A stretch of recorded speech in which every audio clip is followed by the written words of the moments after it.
Adik-adik, tetap semangat belajar di rumah. Ayo belajar objek IPA dan pengamatannya.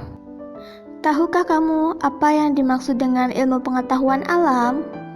IPA adalah ilmu yang mempelajari seisi alam beserta gejala-gejala yang terjadi di alam. Apa saja objek IPA itu? Atau apa saja yang dipelajari dalam IPA? Objek IPA meliputi segala benda di alam beserta interaksinya satu sama lain. Kemudian, bagaimanakah cara mempelajari IPA? Untuk mempelajari IPA, kita perlu sistem yang namanya penyelidikan IPA. Penyelidikan IPA ini ada 3, sebagai berikut. Langkah pertama dalam penyelidikan IPA adalah pengamatan atau observasi. Pada kegiatan ini, kamu akan memaksimalkan panca indera yang kamu miliki untuk mengumpulkan data dan informasi.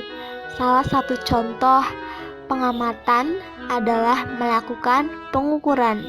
Dengan melakukan pengukuran, misalkan kamu mengukur meja, maka kamu akan mengumpulkan data dan informasi mengenai meja tersebut. Misalkan berapa panjang meja tersebut, berapa lebar meja tersebut. Kegiatan kedua dalam penyelidikan IPA adalah menginferensi. Apakah yang dimaksud dengan menginferensi? Misalkan kalian melihat sebuah lilin yang menyala. Lama-kelamaan akan meleleh lilinnya. Apa yang terjadi pada lilin tersebut? Kenapa bisa meleleh? Nah, inferensi ini kegiatan merumuskan penjelasan berdasarkan pengamatan. Penjelasan ini digunakan untuk menemukan pola-pola atau hubungan antar aspek yang diamati dan membuat perkiraan. Setelah kamu merumuskan, maka selanjutnya kamu membuat dugaan atau membuat perkiraan. Kenapa lilin itu bisa meleleh karena adanya api? Bisa saja karena api itu panas sehingga membuat lilinnya meleleh. Setelah kamu melakukan penelitian, kamu pasti mendapatkan hasilnya. Lalu, bagaimana caranya orang-orang tahu hasil dari penelitian kamu? Kamu perlu mengomunikasikannya. Nah, mengomunikasikan hasil penyelidikan dapat secara lisan maupun tertulis. Nah, dalam tulisan, komunikasi dapat berupa tabel, grafik, bagan atau gambar yang relevan dengan hasil penelitian kamu supaya mudah dipahami oleh orang-orang.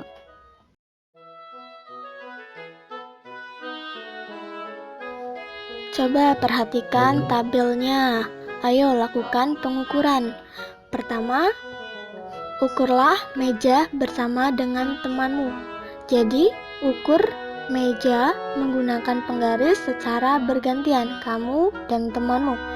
Kemudian, lakukan pengukuran meja lagi menggunakan jengkal secara bergantian juga, menggunakan meja yang sama.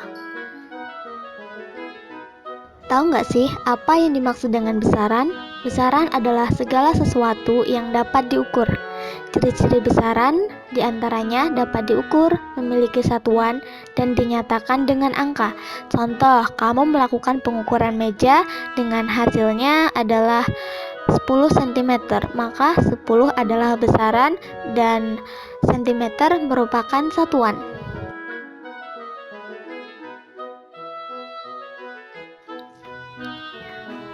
Besaran pokok adalah besaran yang satuannya telah ditetapkan terlebih dahulu.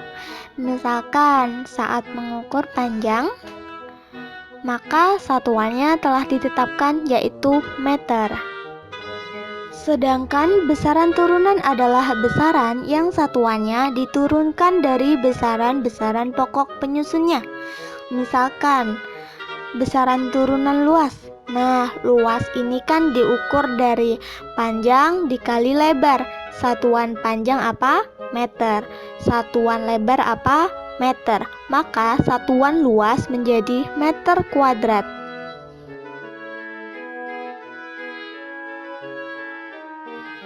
Satuan baku adalah satuan yang apabila digunakan oleh siapapun akan menghasilkan hasil pengukuran yang sama.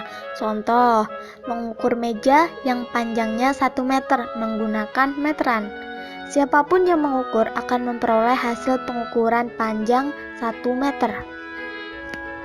Satuan tidak baku adalah satuan apabila digunakan oleh orang yang berbeda dapat menghasilkan hasil pengukuran yang berbeda. Contoh, mengukur panjang meja menggunakan jengkal. Hasil pengukuran orang dewasa akan berbeda dengan hasil pengukuran anak kecil karena jengkal orang dewasa tentu saja lebih besar daripada jengkal anak kecil. Agar satuan dapat digunakan secara umum dan berlaku secara menyeluruh di semua negara, maka dibuat satuan standar internasional.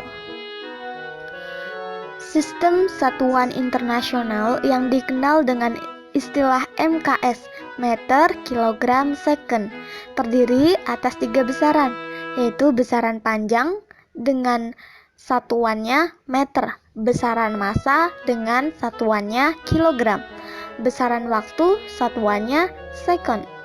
Selesai sudah pertemuan kita pada materi ini. Sampai jumpa di materi berikutnya. Wassalamualaikum warahmatullahi wabarakatuh.